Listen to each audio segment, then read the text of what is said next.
Hi everyone, in this video I will show you how to download Roblox on laptop or PC.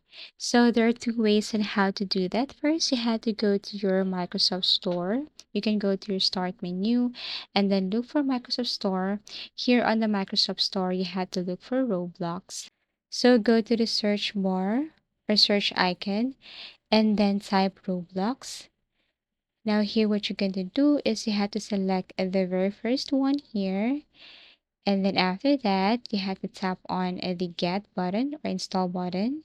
Wait for a couple of minutes as it is processing, and once done all you have to do is to open that here on your PC or laptop.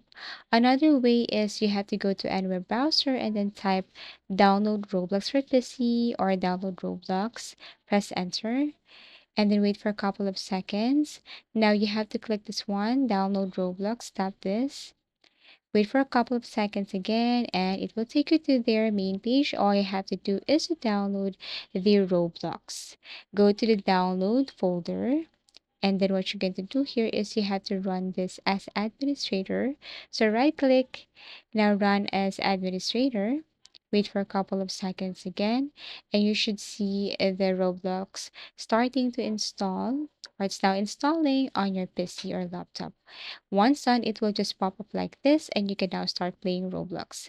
Thank you for watching, and see you again in our next video tutorials.